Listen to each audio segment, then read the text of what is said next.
Улаанбаатар хотын цэвэрлэх байгууламжийн асуудал хүндэрч бохир ус дамжуулах систем ачааллаа даах болсон талаар албаныхан хэлдэг. Тэгвэл төвийн коллекторын ачааллыг 50% бууруулах хүчин чадалтай бохир усны туул 1 коллекторын шугам угсралтын ажлыг ус сургуулийн удирдах газраас эхлүүлсэн байна. Туул 1 коллектор нь Улаанбаатар хотын бохир усны шугамын ачааллыг авах гол хэвтэ тэнхилгийн шугам бөгөөд одоо байгаагаас болоод ирээдүйд барих барилга байгууламжийн бохир усыг татан зайлуулах стратеги ажил бүгдэлтэй инженерийн шугам сүлжээ юм а.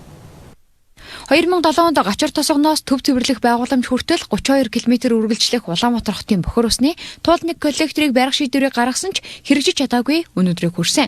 Тэгвэл ус сургуулийн удирдах газраас 9-р сард ажлын зургийн өөрчлөлт батлагдсан даруйд Додон баригад 70 гаруй хүнтэйгээр ажлыг эхлүүлж сарын дотор 1.2 км шугам хийж гүйцэтгэж байгаа юм байна. Мөн энэ ондоо багтаан нийт 2 км шугам хийх төлөвлөгөөтэй ажиллаж байгаа юм байна.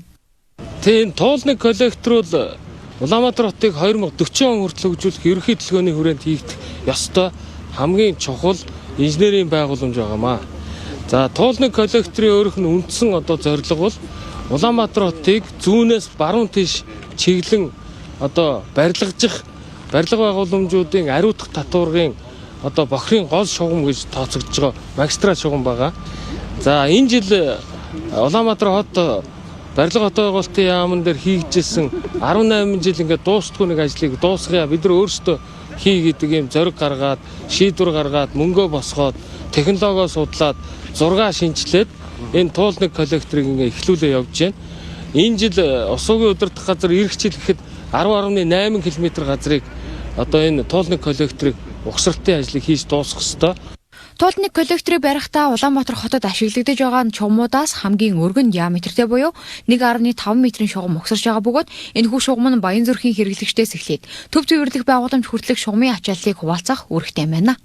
Бид өхөн 1.6 км-ийг тавьцсан явж байна. За ер нь тэгээд инженерийн шугам сүлжээ хийхэд улирал харгалзахгүй бол ус сургуулийн удирдах газар хийж байгаа. Энэ дээр бол ямар нэгэн технологи бол зөрчсөн юм болов аахгүй, уклам бол зөрчсөн юм байхгүй.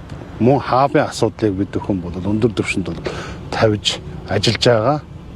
За яагаад улирал харгалзахгүй байгаа гэхээр бид нар зуны турш хийх гэхээр цөөхөн сартаа болчиход 2-3 сарын дотор угсралт бол хийх хангалтгүй байгаа. Газрын гүн хүлдэлтөөсөө болоод техник технологи бол газрын гүн хүлдэлтийг бол сэтэлж чадахгүй тохиолдолд бол бид бүхэн зогсно. За энэ жил бол бид бүхэн 2 км явуулаа зогсъё гэж бодож байна. Яагаад энэ дээр 2 км явуулаа зогсъё гэж бодож байна гэхээр нэлээд газар маань доош хүлдэж байна. Нэг одоогийн байдлаар 80-аас 1 метрийн хавьд хүлдэж ирж байна.